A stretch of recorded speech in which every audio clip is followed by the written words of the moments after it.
Olá, minha gente, meu nome é Rogério Cavalcante. Neste canal, eu irei postar as aulas que eu gravei para as minhas turmas de graduação de Direito Civil. A metodologia era a seguinte: com antecedência, eu gravava as aulas e postava e avisava para a turma. No horário determinado, eu entrava em algum aplicativo para encontro virtual com os alunos e sanava as dúvidas porventura existentes. Espero que todos vocês gostem. Um grande abraço.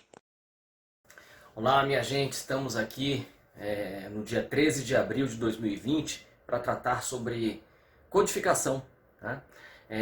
Estamos nos aproximando do momento em que vamos entrar de sola na análise do Código Civil, na parte geral do Código Civil. Vocês têm sido preparados para isso, né?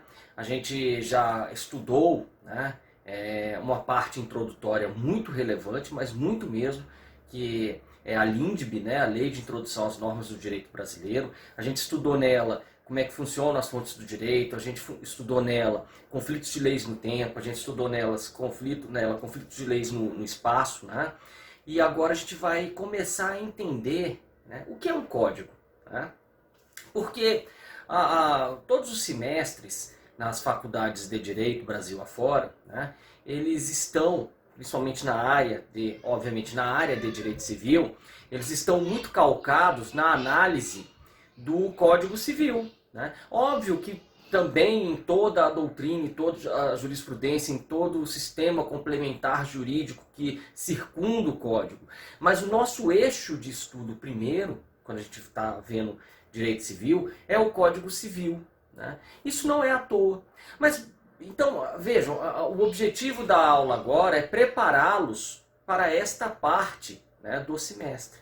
É prepará-los para pegar um código e entender o que significa essa lei, que formalmente é uma lei ordinária como outra qualquer, mas o que significa um código, né? Aquilo que vocês vão estar manejando, já devem estar manejando em direito penal, e em breve estarão manejando em direito civil. O que significa esse código? Né? Então vamos lá. Gente, sem mais delongas, né? Aqui no nosso roteiro nós dizemos que codificação, né? Nós tratamos de codificação. E está dito aqui, codificar o direito é coordenar as regras pertinentes às relações de uma só natureza, criando um corpo de princípios dotados de unidade e deduzidos sistematicamente. Gente, se vocês pegarem todos os capítulos de todos os autores que falam sobre a codificação, vocês vão ver que os primeiros códigos modernos, né, eles surgiram a partir do século XIX. Né, e o mais relevante deles, no início do século XIX, era o Código Napoleão. Né, e ao final do século XIX, nós tivemos aí o Código Alemão, BGB. Né, nesse meio tempo, vários outros códigos de várias outras nações europeias e americanas, né, e o Código Brasileiro, o primeiro deles em 1916. Né. Mas aí, vejam, aí vocês podem me perguntar, professor, a gente estuda história do direito e tem outros códigos, tipo Código de Hammurabi, né, Manu, né, e aí eles eram códigos? Não, gente, na essência da palavra, eles não eram códigos. Por quê? Porque aquelas normas da antiguidade que se chamavam de códigos, na realidade elas nem normas puramente jurídicas elas eram. Né? Elas eram normas que misturavam religião, moral, ética, direito, e dentro do direito civil, direito penal, direito processual, era tudo misturado, você não sabia ao certo onde é que começava um, onde é que terminava o outro. Não é essa ideia que a gente tenta passar nesse conceito. Vamos lá, repetir. Codificar o direito é coordenar as regras pertinentes às relações de uma só natureza. Então, natureza civil, natureza penal, natureza processual civil, natureza processual penal, criando um corpo de princípios dotados de unidade e deduzidos sistematicamente. Então, assim, o que mais chama atenção para um código, né, é essa organização que ele faz de um mesmo ramo do direito. Tá? Então ele pega um ramo do direito, organiza aquilo sistematicamente, tá? Para facilitar a compreensão do fenômeno. É óbvio, gente, que isso é uma obra racional. É óbvio que quando a gente toma uma determinada conduta no mundo real, esta conduta pode esbarrar em várias leis e em vários códigos. Então, assim, quando você presencia um homicídio, você vê alguém matando, o homicida, ele vai ter a sua conduta regulada e reprimida, não apenas pelo Código Penal, mas isso vai acabar esbarrando também no Código Civil, isso vai esbarrar também no Código de Processo Penal, isso vai esbarrar também no Código de Processo Civil. Então vejam, uma conduta só com tantas implicações por tantas leis, né? Mas é assim, porque a gente, nesse esforço de racionalizar a aplicação do direito, torná-la mais científica, torná-la mais previsível, porque é importante também que o destinatário, não só o operador técnico, né, destinatário técnico da norma, que aí eu vou incluir juízes, promotores, defensores, advogados, serventuários da justiça, não só essas pessoas tenham mais facilidade em conhecer o direito posto, mas também o cidadão comum. Né? Hoje, com o avanço das redes sociais, quantas inserções nós não temos feitas por órgãos públicos ou mesmo por escritórios de advocacia, falando conheçam os seus direitos, e aí a pessoa começa a explicar determinadas normas. Veja, para que você consiga entender bem as normas, o primeiro ponto é saber onde procurar o direito vigente. Né? E é neste aspecto, nesse esforço de sistematização, que o código ele ganha importância. Porque quando eu escuto algum tema de direito civil, o primeiro lugar onde eu vou procurar, né, aí você vai me dizer, é no Google. Tá, ok, tudo bem, é porque eu sou da fase antes do Google. Né? Mas ainda que eu procure no Google, o primeiro lugar que eu vou ler são as ocorrências que o Google me traz do Código Civil. Li o Código Civil. O segundo lugar, talvez, que eu corra, para o qual eu corra, é a jurisprudência. Eu vou pegar alguns julgados, mas os julgados são muito pontuais, estão muito presos a casos concretos. E aí eu vou ter que fazer uma leitura mais aprofundada na doutrina do problema que me é posto para que eu possa entender. Mas vejam como a minha atividade ela pode ser muito facilitada se eu tiver normas que sistematizem de maneira muito lógica o direito então vigente. E é este o ganho de eficiência que a codificação traz. Ok, minha gente? E aí, isso nos remete ao outro tópico, que fala sobre crítica da escola histórica. Por quê? Porque quando os códigos... Isso acontece com qualquer novidade, né, gente? As novidades vêm, aí você vai ter os entusiastas da novidade, mas você também vai ter os críticos da novidade, né? E aí... quando o código veio, os primeiros códigos surgiram, também, principalmente com muita força na Alemanha, veio a escola histórica, né, do direito, né, dizendo que o código tem o grave defeito de corromper a floração natural do direito, mediante a adoção de ideias sistemáticas e preconcebidas e a imposição de preceitos obrigatórios e fixos, que desnaturam a sua origem espontânea, assentada no profundo status da consciência nacional.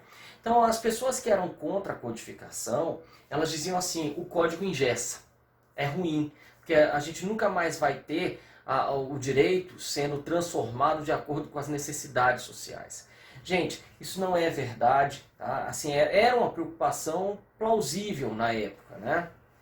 Mas o direito também é um fenômeno cultural, gente. Não tem jeito, não tem jeito. Por mais que você crie um código e você deixe o código lá, se esse código se tornar obsoleto, ele vai ter que ser alterado, percebe? Ele não consegue amarrar, ele não consegue impedir o progresso. Tá? Na realidade, quando nós temos um código, nós temos a facilidade de conhecermos o direito posto de maneira mais sistemática, fica mais fácil. Mas se esse código for se tornando obsoleto, antiquado, ele vai ter que ser alterado. E ele vai sendo, acreditem. Quantas leis nós já não tivemos de alteração do Código Civil de 2002, que historicamente é nada.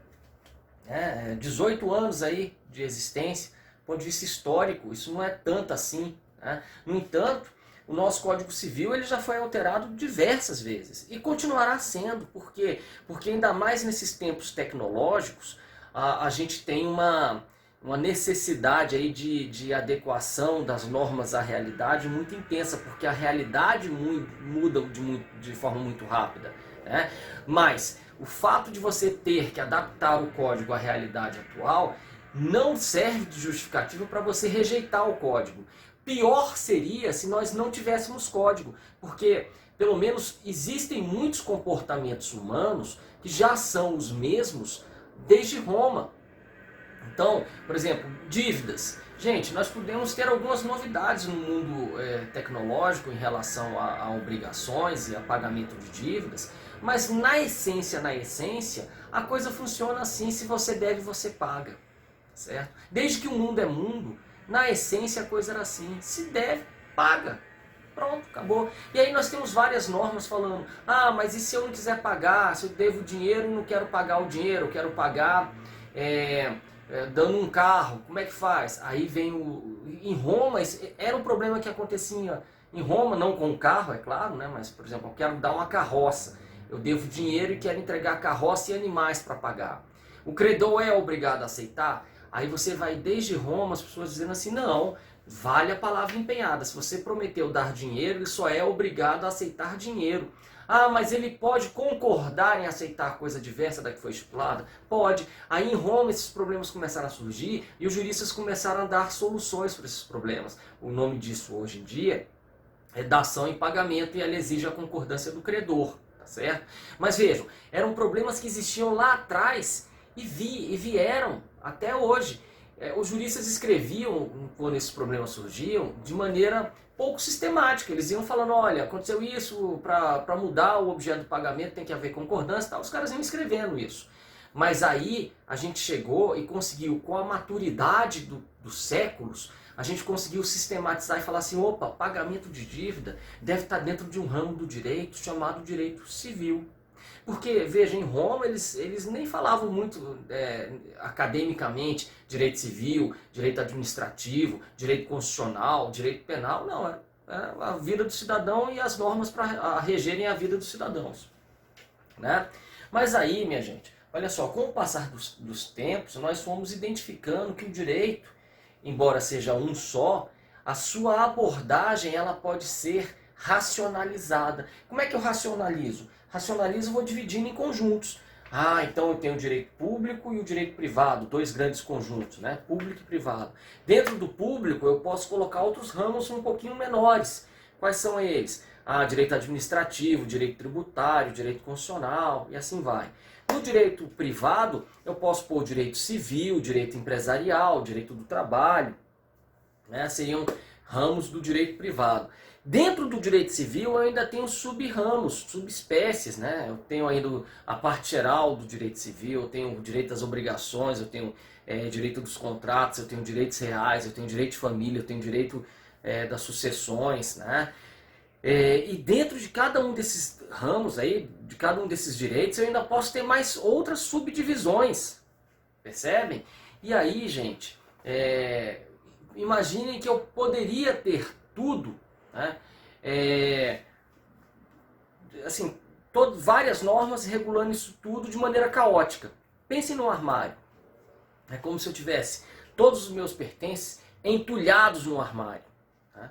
Resolveria? Estaria tudo guardado? Resolveria. Mas para achar as coisas que estão guardadas lá, ia ser mais difícil. Diferente se eu organizo esse armário em prateleiras e gavetas, e eu sei em que prateleira procurar, pesquisar cada coisa, em que gaveta fazer o mesmo, tá certo?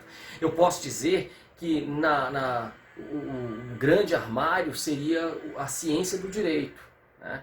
E as prateleiras seriam os ramos do direito. E esses ramos do direito, eles muitas vezes eles são organizados em códigos, né? Que talvez, pensando no direito civil como uma gaveta, boa parte do espaço dessa gaveta é destinado ao Código Civil. E dentro do Código Civil, mais divisórias na gaveta para eu colocar aspectos relacionados à parte geral, a obrigações, a contratos e assim vai. Mas essa gaveta ela não é exaurida apenas pelo espaço do Código Civil. Eu tenho um espaço para ordenar o conhecimento do direito civil por outras fontes também.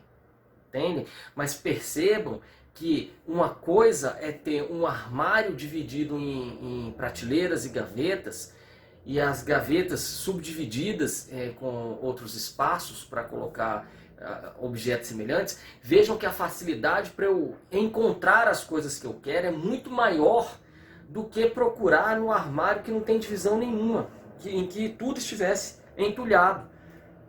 Entendem? Então, eu posso ter as normas jurídicas sem um código?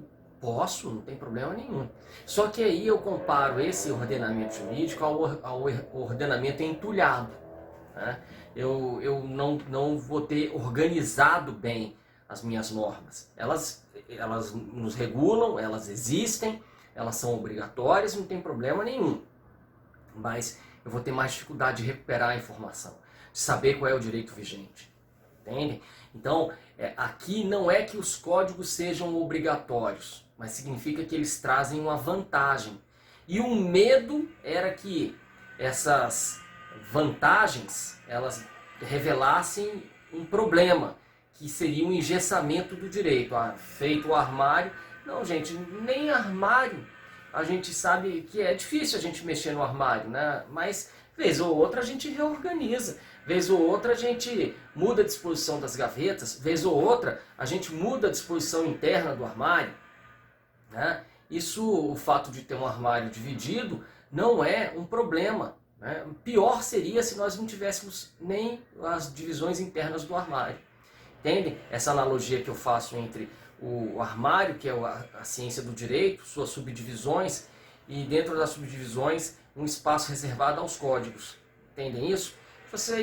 Eu acho que a analogia é fácil de entender. Eu acho que essa parte da disciplina é um pouco mais fácil do que a que a gente estudou antes, né? Que era dos conflitos de leis.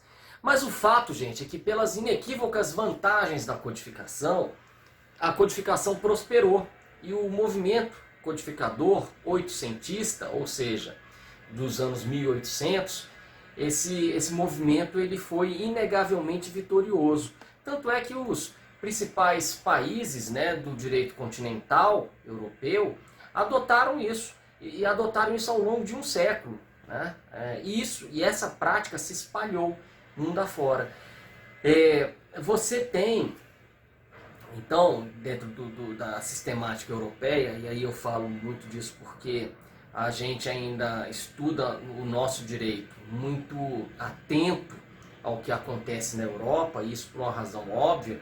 O direito que nós aplicamos hoje, a raiz dele é europeia, é um direito, principalmente o direito civil, é um direito de raiz romana. Né? Então meus olhos estão voltados para a Europa nisso aí.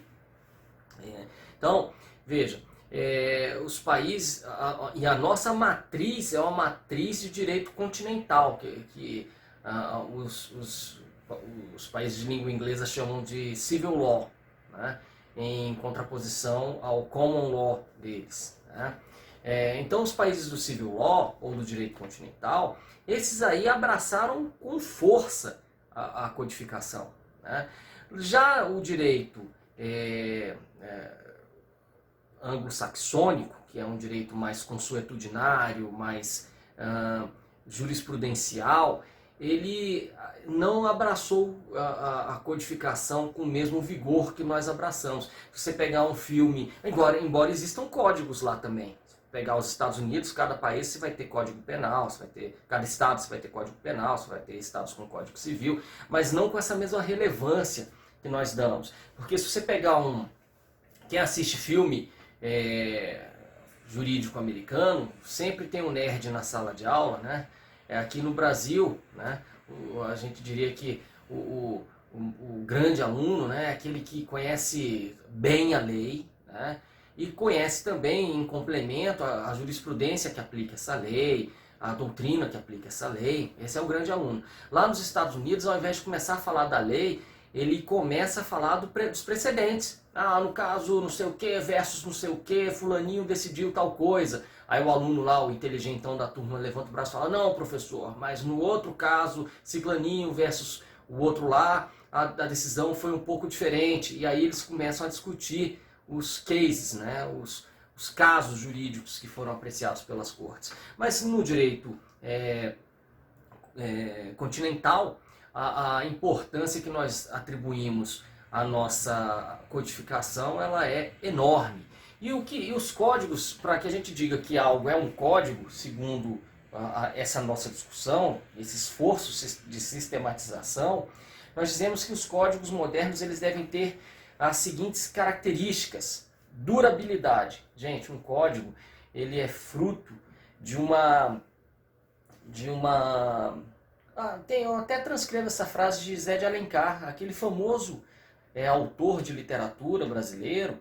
Ele disse que o código ele é fruto da cultura de um povo mais modesta ou mais avançada, né? Ele reflete, né? E é isso mesmo, porque o Código Civil, por exemplo, né, ele mostra como é que a gente regula as nossas relações obrigacionais, que tem a ver com dívidas, as nossas relações contratuais, as nossas relações de propriedade, de família, de sucessões, né? Então, isto é fruto de um assentamento cultural. Como é que os brasileiros, com o passar do tempo, eles foram resolvendo esses tipos de problemas, né? Problemas relacionados à cobrança de dívidas, problemas relacionados à propriedade, problemas relacionados à família, sucessões. É óbvio. Aí você vai falar, não, mas a gente aproveitou a legislação que vinha de Portugal, e Portugal aproveitou a que vinha basicamente de Roma. Fato. Mas culturalmente, a gente pode dizer que em Roma os problemas surgiram primeiro, antes das soluções dadas pelos magistrados. Mas esses problemas continuaram se repetindo e as velhas soluções continuaram sendo dadas. E depois essas soluções foram incorporadas ao texto da lei. Então hoje, essa influência de um sobre o outro, ela é dinâmica, né? Muitas vezes a lei nova, ela interfere nos nossos hábitos, mas tantas outras vezes são os nossos hábitos que levam à elaboração de leis novas. Só que os códigos, eles são pensados para determinados ramos do direito em que culturalmente os problemas e as soluções elas já estão mais estratificadas. São questões mais pacíficas no âmbito social. Então, assim, eu digo que o Código Civil ele não é muito espaço para experiências legislativas, né? Então, o Código Civil ele está aí para regular questões problemas que já se desenham há milênios e soluções eficazes para esses problemas que também já acontecem há milênios. Ah, significa que essas soluções não podem mudar? Não. Às vezes a tecnologia traz dados novos que nos levam a mexer nisso. Tá? Mas, justamente por tratar de questões mais assentadas, né, problemas e soluções mais cristalizados no âmbito da nossa sociedade, é que os códigos costumam ser duráveis. E mesmo quando você muda de código, muitos artigos do Código Novo repetem no Código Velho. Eu não sei, hoje em dia a gente pega mais as leis que vêm na internet, né? Mas muitos artigos, muitos códigos, eles ainda fazem essa remissão. O artigo do Código de 2002, a qual artigo correspondia no Código de 16. E são muitos, gente, muitos. E isso foi intencional. O ministro Moreira Alves ele falou ao elaborar a parte geral do Código de 2002 que o espírito da comissão elaboradora do Código de 2002 era esse, era aproveitar ao máximo a experiência bem-sucedida do Código de 16, que durou de 1916, né, durou até 2002. Né? Então, assim, é muito tempo.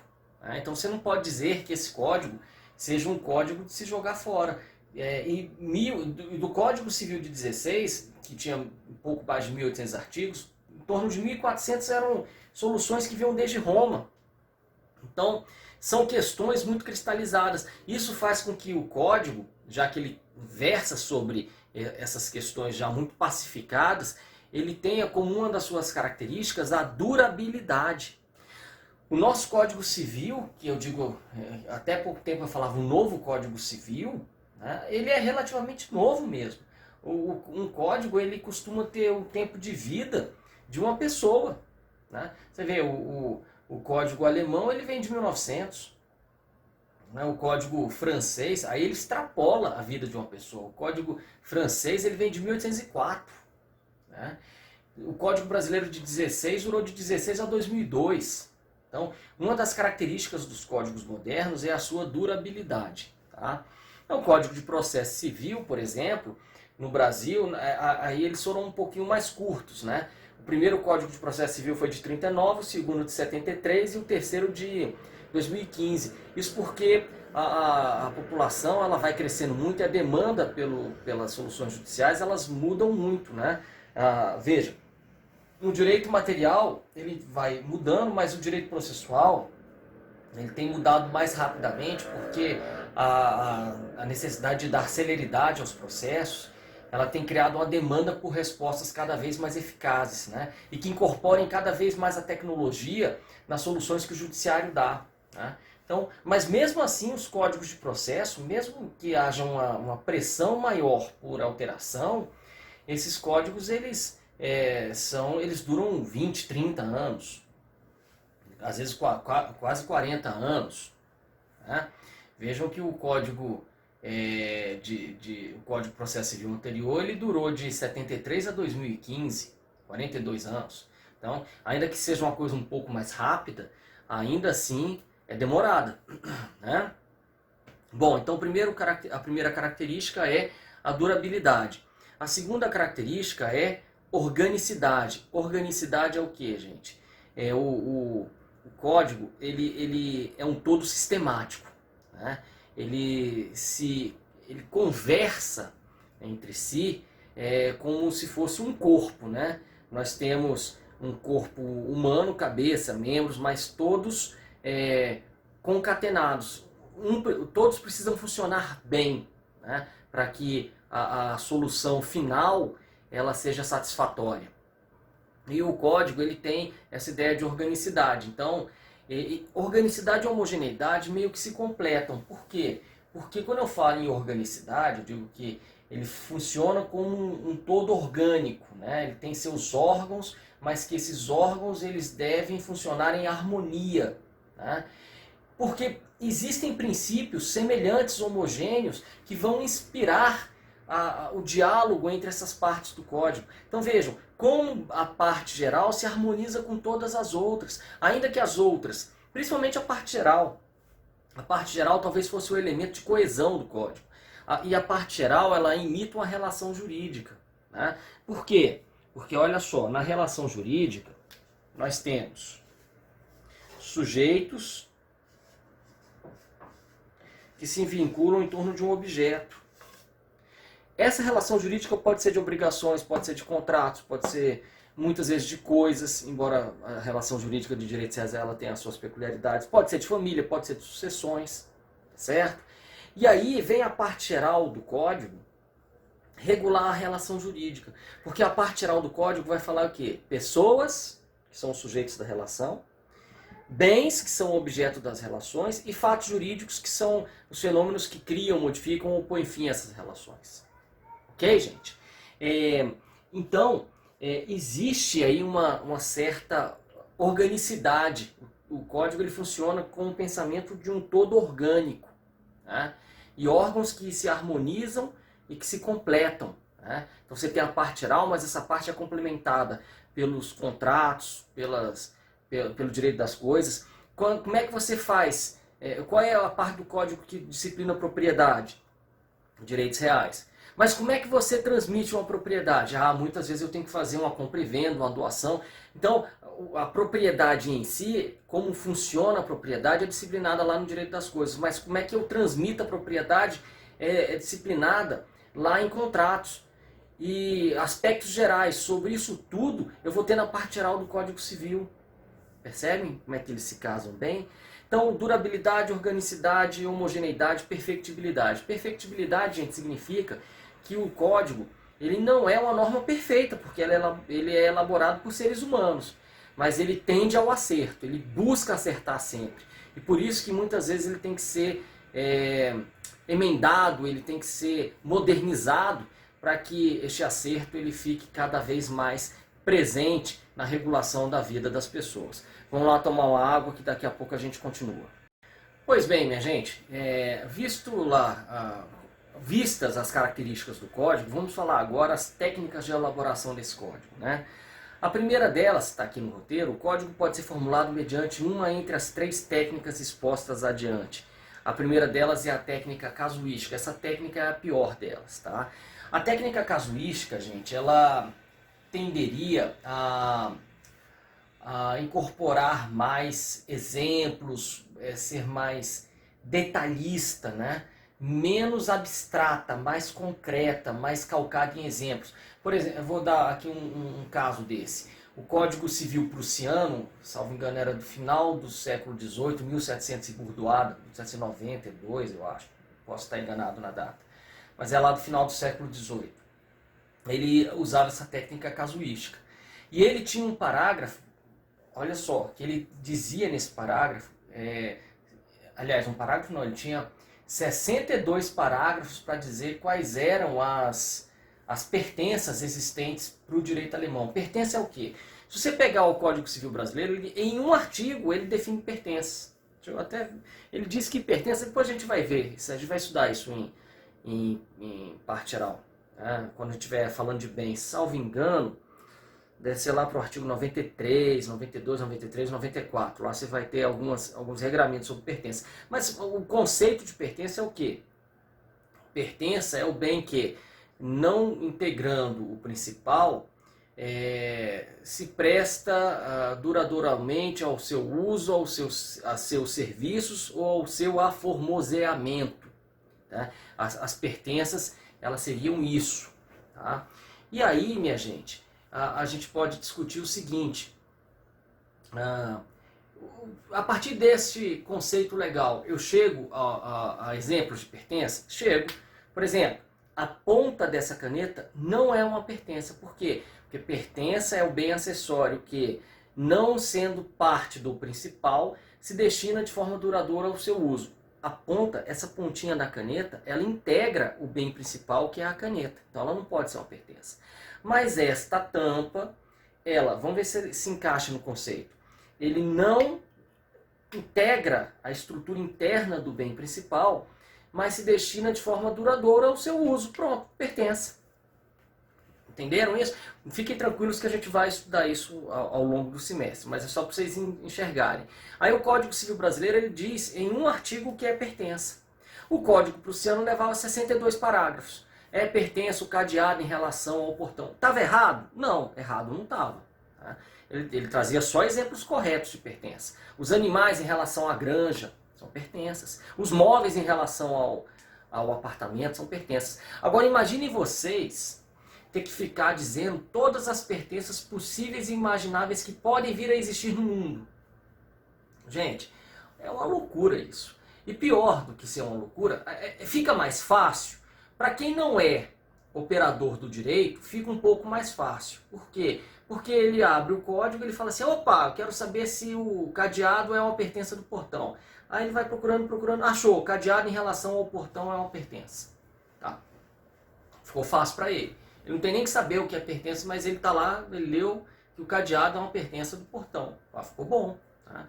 Então, a técnica casuística, ela traz um ganho, né, de facilidade de aplicação do código. O que está lá está muito fácil de ser aplicado. É meio bobo até, meio bocó até você conseguir aplicar aquilo. Mas qual é a perda? Gente, com a tecnologia, exemplos, eles se tornam obsoletos rápido. Então você pega um código que leva 64 parágrafos para dizer que é uma coisa. Surge um exemplo novo dessa coisa, é pânico. Por que pânico? Porque aí você vai começar a discutir. Caramba, não está lá, tem 64 parágrafos e tal objeto não está lá. Então é porque o legislador não queria que esse objeto fosse considerado uma pertença. Aí você começa a ter esse tipo de discussão, que na realidade vai acabar trazendo mais incerteza do que certeza. Então, ele nasce com uma certa vantagem, com a sua facilidade de aplicação, mas à medida que o tempo vai passando, ele vai deixando muito evidente a sua desvantagem. Qual é? Ele vai se tornando rapidamente obsoleto. Tá? Aí vem uma técnica que se vale de conceitos gerais e abstratos. né? Na realidade, ela se vale, não é que ela seja apenas feita por conceitos. É como se ela mesclasse essa primeira técnica casuística com aquilo que eu falei para vocês, com a linguagem mais científica. Então, onde ela puder colocar uma linguagem mais científica, essa lei vai pôr, esse código vai pôr. Então, ele vai usar exemplos, ele vai trazer incisos e parágrafos exemplificando determinadas coisas? Vai. Mas onde ele puder colocar um conceito abstrato, ele vai também. Tá? E nós temos a terceira, que também é ruim, talvez seja o extremo oposto da primeira, é a terceira, que diz que é a técnica que se vale de simples diretivas, ou seja, apenas de cláusulas gerais e conceitos jurídicos indeterminados. Seria um código muito principiológico, né, que só tem princípios, né, ele não é nada concreto, né, ele fala só que, por exemplo, ao invés de levar 500 artigos falando de contratos, ele vai falar apenas que os contratos devem seguir os princípios da boa-fé, da clareza, etc. Ponto. Então ele vai ficar muito abstrato até demais, tá certo? Então, o primeiro exemplo é do código prussiano, né, a letra A, que é a técnica casuística. O segundo exemplo, letra B, é o código brasileiro, né?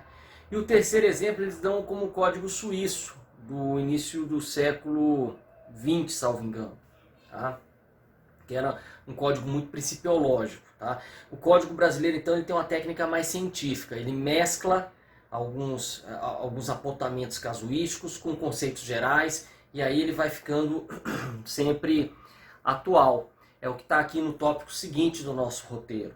Ele diz que o tópico seguinte diz que o Código Civil do Brasil vale-se predominantemente da técnica que utiliza conceitos gerais e abstratos, mesclada com utilização de cláusulas gerais e conceitos jurídicos indeterminados. Sim, os conceitos gerais e abstratos, por exemplo, pertença o bem que, não integrando o principal, se destina de forma duradoura ao seu uso, ao seu serviço ou ao seu aformoseamento. Isso é um conceito geral, né? E às vezes ele pode exemplificar, tá? Mas é um conceito geral. Agora, o que seriam as cláusulas gerais e os conceitos jurídicos indeterminados? Gente, cláusula geral é uma forma que a doutrina encontrou, tá? Aqui, acreditem, é o nome de batismo que a doutrina deu para incorporar determinados preceitos muito abertos no Código Civil que vão determinar valores que vão ser observados por esse código, por todo ele. Exemplo disso, função social dos direitos. A função social dos direitos é um valor, todos os direitos têm uma finalidade social. Esta finalidade eu tenho que sempre perseguir, seja estudando o direito das obrigações e analisando as obrigações, seja analisando família, seja analisando sucessões, seja analisando propriedade, eu vou ter que sempre buscar qual é a função social desse direito, para que ele se presta, né? Então é uma observação. Ao cumprir os direitos, ao aplicar o Código Civil, eu nunca vou me desgarrar disso. Essa é uma cláusula geral do Código Civil. Boa-fé objetiva. Agir lealmente em relação às outras pessoas, né? Isto é uma cláusula geral que se esparrama não só pela parte geral, mas se esparrama e é como se fossem uns óculos coloridos que vão dar cor à leitura de todos os artigos do código em que isso seja possível, tá certo? São cláusulas gerais, tá? Então, a gente tem lá no direito das obrigações dizendo que os contratos deverão observar, assim na sua elaboração como no seu cumprimento, a boa-fé objetiva e a função social dos contratos. Ora, qual a vantagem disso, gente? A vantagem disso é que esses valores que se transformam em cláusulas gerais, como a função social, como a lealdade, como a boa-fé, como a eticidade, né? Essas cláusulas gerais que se esparramam por todo o código, elas acompanham a evolução social. Então eu posso dizer que os preceitos de boa-fé hoje são diferentes dos preceitos de boa-fé de 50 anos atrás. A função dos direitos de determinado direito hoje ela é um pouco diferente da função de direitos há 50 anos atrás, e assim vai. Até mesmo no espaço, o que às vezes determinadas condutas são mais toleradas em Brasília, mas às vezes são mais severas no Rio Grande do Sul. Né? Então, eu posso ter uma leitura diferente no tempo e no espaço, observando a questão da cláusula geral, mas isso é uma nuancezinha, isso é para evitar que o código ele seja muito enrijecido, é para evitar que o código ele tenha gargalos muito estreitos na hora de ser aplicado. Então é uma coisa boa. É ruim você ter um código que só seja isso, porque se você tiver um código só assim, o código vai ser muito inseguro, você não sabe exatamente o que pensar, o que não pensar. Se alguém te perguntar, posso fazer isso? Fala assim, olha, pelo princípio talvez possa, mas vai que outra pessoa interpreta esse princípio de outra forma. Entende? Então se você tiver um código só principiológico, só com cláusulas gerais, isso seria ruim também. Agora você ter algumas cláusulas gerais mescladas com uma linguagem científica e abstrata, dizendo que é cada instituto, isso é bom porque o código ele fica mais durável. Tá? Ele vai se adaptando mais ao tempo e ao espaço. Tá? E o conceito jurídico indeterminado, gente, tem um artigo que é maravilhoso. É o artigo 1228, parágrafo 4º. Ele diz que o proprietário, 1228, parágrafo 4º, tá? Do Código Civil, ele diz que o proprietário ele pode ser privado da sua terra se ela for uma extensa área e se ela estiver sob a posse de boa-fé de um considerável número de pessoas que nesta área tenham realizado obras de interesse social e econômico relevante. Gente, por que conceitos indeterminados? Porque o que é juridicamente extensa área? A extensa área no Amazonas é diferente de extensa área em Brasília. O que é considerável número de pessoas? Considerável número de pessoas numa região densa é diferente de considerável número de pessoas numa região desabitada. Né? O que é obras de interesse social e econômico relevante? Depende do tempo, depende do local. Esses são conceitos indeterminados. Então, as cláusulas gerais refletem valores, boa-fé, função social. E os conceitos indeterminados são palavras cujo significado eles são um pouco mais abertos e podem variar no tempo e no espaço. Qual a grande vantagem de inserção de algumas cláusulas gerais e de alguns conceitos jurídicos indeterminados no código? Durabilidade. O código ele fica mais adaptável ao tempo e ao espaço. Tá bom? E o nosso Código Civil? O nosso Código Civil ele adota predominantemente a segunda técnica. Qual é? A de conceitos gerais e abstratos. Ela, ao invés de falar todos os tipos de obrigação de fazer, ele vem e fala que a obrigação de fazer deve ser cumprida e se não for cumprida pode gerar... Então ele não diz quais são todos os tipos. Ele não diz quais são todos os tipos de pertenças. Ele não diz quais são todos os tipos de bens coletivos. Ele define o que são bens coletivos. Tá certo? E aí, cientificamente, eu pego aquele conceito abstrato e eu faço a subsunção. Eu vou aplicando aquele conceito abstrato aos casos reais. Tá? Mas ele também se permite colocar em um artigo ou outro exemplificações. Ele cita algumas possibilidades para aplicação dessas cláusulas gerais e abstratas. Mas ele tem também, a cláusula geral e abstrata, então seriam conceitos científicos de determinados institutos. Ele tem muitos. Né? Conceitos ou regramentos científicos acerca de determinados institutos, sem exemplificá-los à exaustão. Isso seriam conceitos gerais e abstratos. Agora, cláusulas gerais e conceitos jurídicos indeterminados, as cláusulas gerais seriam valores, princípios que se esparramariam pelo código, e conceitos jurídicos indeterminados seriam palavras com conteúdo, com um significado muito aberto e variável no tempo e no espaço. Então, o direito brasileiro ele adota a técnica B, tá certo? Mas ele, em alguns artigos, vocês vão ver que ele vai casuisticamente citando, e em alguns outros artigos ele também vai se valer de algumas cláusulas gerais e de alguns conceitos indeterminados. Exemplo, combinação dos artigos 5º, inciso 5º e 10º da Constituição com os artigos 12, 21, 187, 927 e 944 do Código Civil.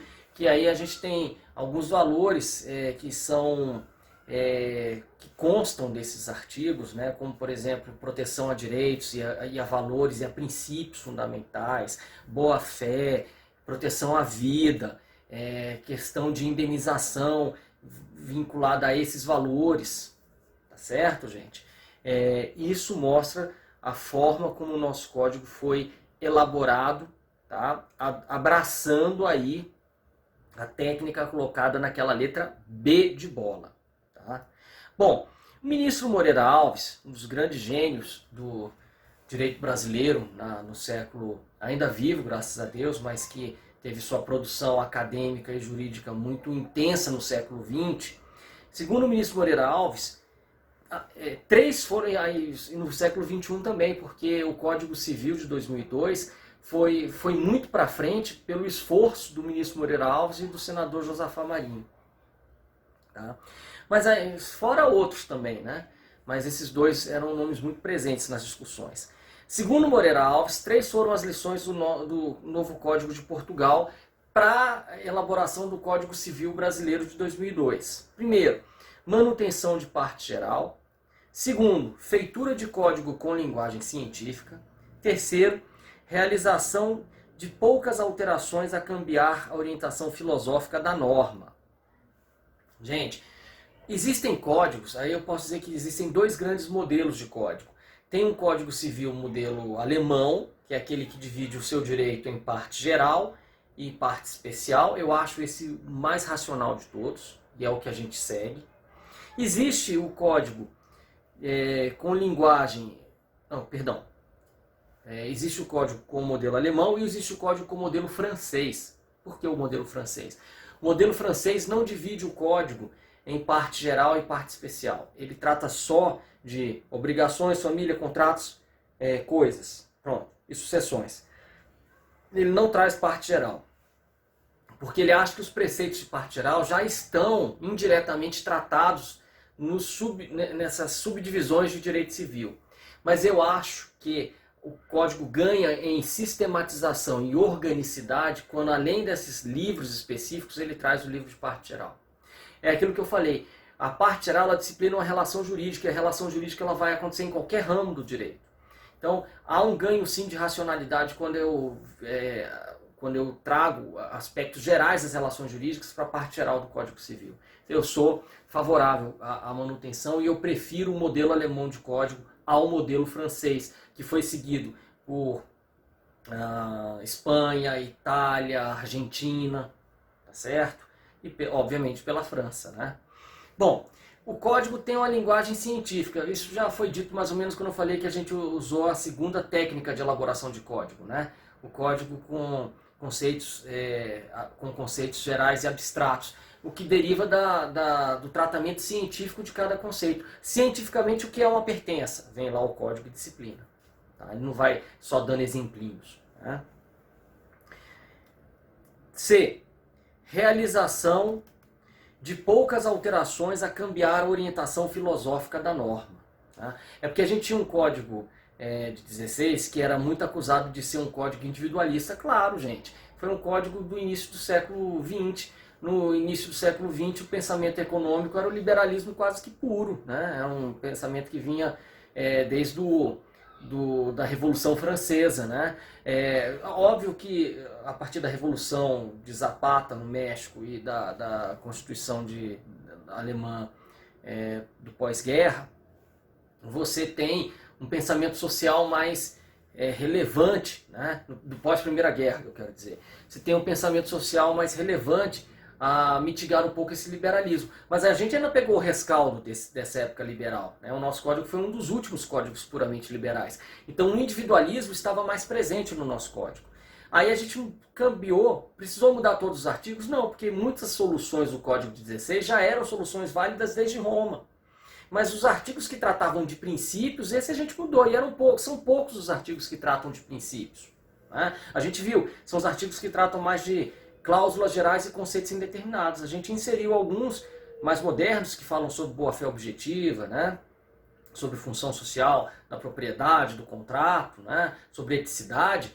A gente mudou poucas coisas, mas a gente cambiou a orientação filosófica do código. O código deixou de ser um código muito preso ao individualismo e passou a ser um código mais ligado à eticidade e à socialidade, né? À vida em sociedade e à ética, tá certo? Sem precisar mexer em muitos artigos, mexendo só nos artigos que tratam de princípios. Tá? Mas tem um autor que é um severo crítico da codificação, que é o professor Tepedino, lá da UERJ. O professor Tepedino ele disse que a completude do Código Civil revigora a dicotomia direito público e privado e a exasperação da técnica legislativa, codificadora onipotente. Eu explico, gente. Depois que veio o Código de 2002, mais ou menos naquela época do Código de 2002, uma turma grande no Brasil começou a falar da constitucionalização do direito civil. E começou a bater muito no Código Civil, dizendo que o Código Civil ele parecia que tratava as duas realidades de maneira diferente. Ele tratava mais ou menos o Código Civil como a lei para o cidadão e a Constituição como a lei para o poder público, né? Então ele meio que acentuava a dicotomia direito público e privado, quando na realidade, no mundo real, se a Constituição está acima do Código Civil, eu tenho que tratar o Código Civil como fruto da Constituição. Tenho que ler o Código Civil a partir de olhos constitucionais. Tá? Gente, eu discordo um pouco dele. Tá? Eu não discordo da premissa dele, mas eu discordo que a existência do Código Civil exaspera isso. Acentua isso. Não acho. Eu acho que o Código Civil ele tem a função, a ambição simples, pura e simples, de sistematizar a vida civil, a vida privada das pessoas. Mas o Código Civil ele não tem como regra, cidadão comum, ignore a Constituição. Não é papel do Código Civil isso. O papel é do operador do direito. Saber que nós temos um Código Civil ao lado de um Código Penal, ao lado de um Código de Processo, abaixo da Constituição, abaixo de tratados internacionais e que todos simultaneamente vão regular a minha vida. Percebe? Essa dicotomia está na cabeça das pessoas que utilizam o Código Civil. Não é um problema do Código Civil em si, tá certo? Ele ideologicamente não força isso. Entende? Então por isso que eu acho que esse dilema é um falso dilema. Eu não acho que o Código Civil... Perdão, acho que eu esbarrei aqui. Eu não acho que o Código Civil revigora a dicotomia, a completude do Código Civil revigora a dicotomia do direito público e privado. Não. Meu amigo, assim, eu estudei antes desse movimento da constitucionalização do direito civil e a vida toda eu estudei sabendo que a Constituição é a norma maior e que o que esbarrar na Constituição vai ter que ser adequada a ela, ou vai ser extirpado do mundo jurídico, ou vai ter que ser feita uma leitura conforme a Constituição. Acho esse dilema que o professor Tepedino traz um dilema um pouco falso, embora o dilema, né? Embora o que ele pede para ser feito, eu acho que sempre existiu e nunca ninguém negou. O que prevalece? O Código Civil ou a Constituição? A Constituição. Como é que eu leio o Código Civil? Pelos olhos do direito constitucional. Mas sabendo, aí também tem um outro detalhe. Olha aqui, voltando aqui. Feitura do código com linguagem técnica e científica. Gente, vocês vão ouvir isso também do professor de Direito Constitucional. A Constituição é uma carta política. Ela não tem pretensão de exatidão no uso das palavras. Tá? Então as palavras lá, elas são mais um compromisso político e de uma interpretação muito aberta do que um emprego técnico. Vou dar um exemplo. Quando a Constituição, lá no artigo 21, fala sobre telecomunicações, ela diz que você vai ter um órgão que vai regular as telecomunicações no Brasil.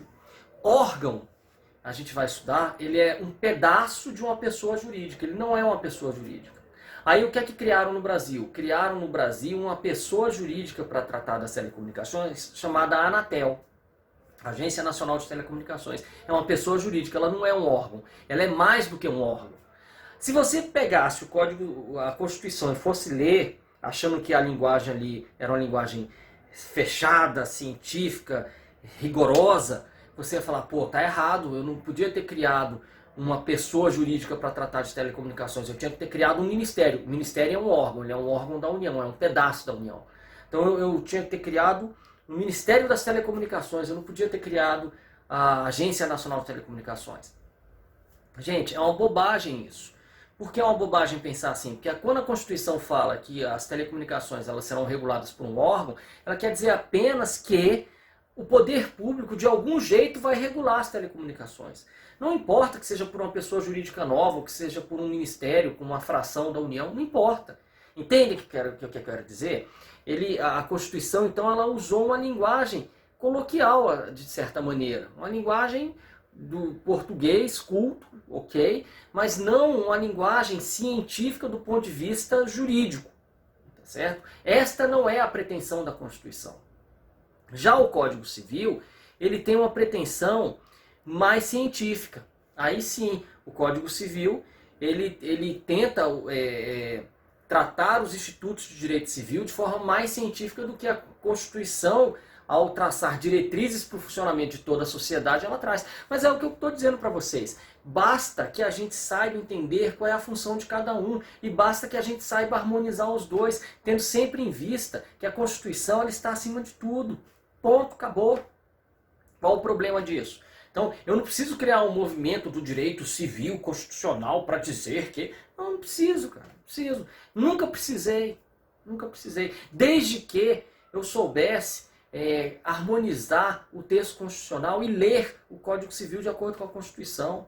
Eu não preciso criar um movimento do direito civil, ou do direito penal constitucional, do direito tributário constitucional. Não. Isso já é implícito, isso já é da essência da própria aplicação de cada ramo do direito, a sua harmonização com o direito constitucional vigente. Então eu acho um falso dilema esse trazido pelos operadores do direito civil constitucional.